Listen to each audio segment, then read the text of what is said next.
Hello, listeners. If you've enjoyed these narrations, please click on that like and subscribe button. Back in 2019, right at the beginning of COVID, I became quite isolated from family and friends. It suited me at the beginning, but little did I know that my curiosity would forever scar me mentally. I would often upload YouTube videos of myself browsing the dark web for fun, and until December 4th of this year. As usual, I'd have a brief run-through user-submitted links to make sure everything was okay for YouTube and its rules. I must have been 45 links down when I clicked it. The link opened a new tab, and a video began to play. I could see one person lying on the bed, and another one hooded and masked standing over the top of him on the right side of the bed.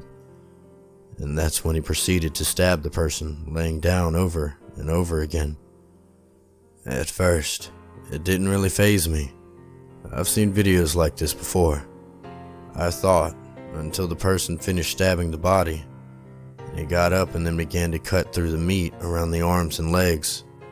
The bed now covered in blood, and the hooded man showed each part to the camera.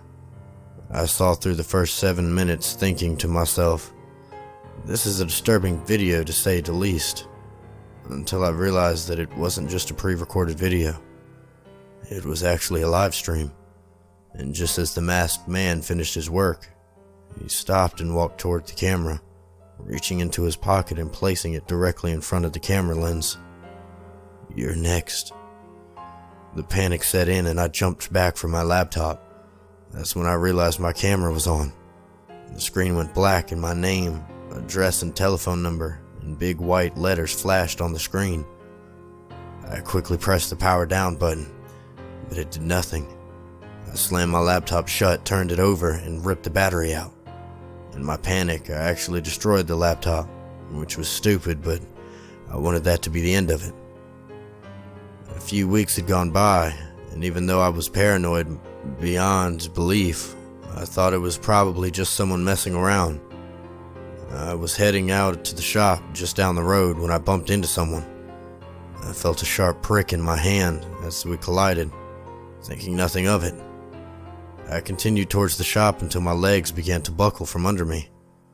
I knew what had happened. I'd been spiked when we bumped into each other. Everything around me started going black.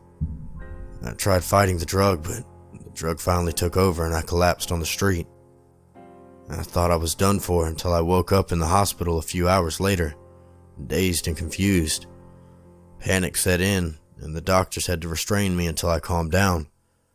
They told me I had been given some drug to knock me out and proceeded to give me my stuff back.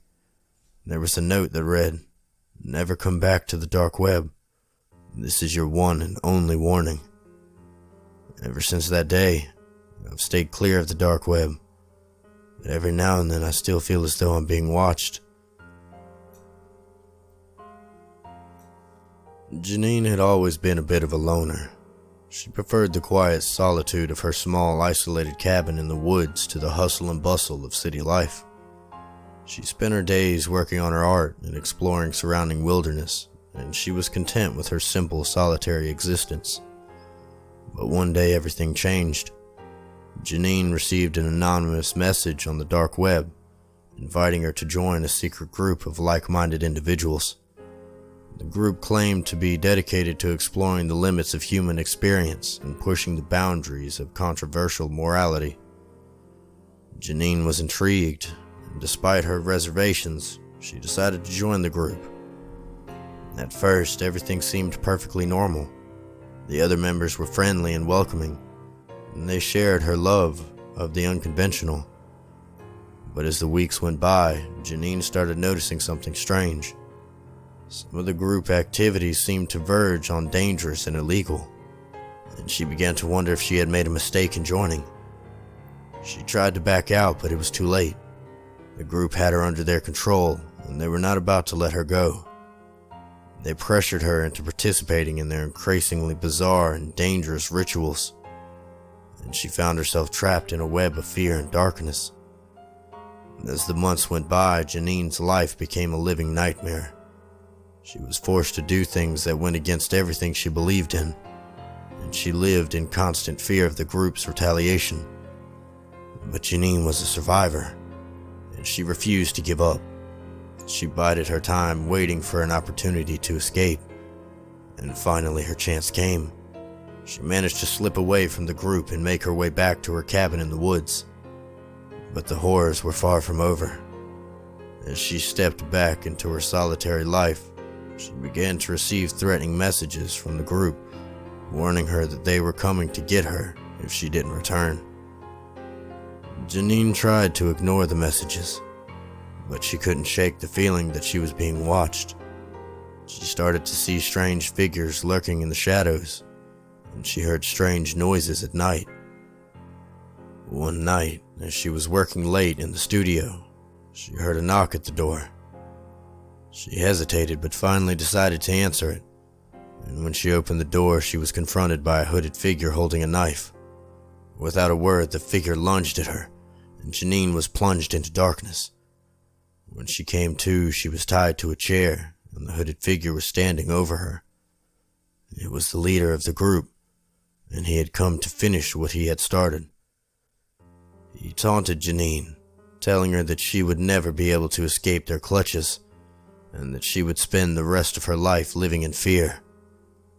But Janine was not about to give up. She fought back with all her might, and in the end she managed to overpower her attacker. She fled into the woods, leaving the dark web and the group behind her forever.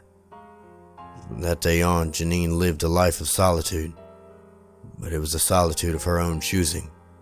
She knew that she would always be looking over her shoulder, but she was determined to never let fear control her again.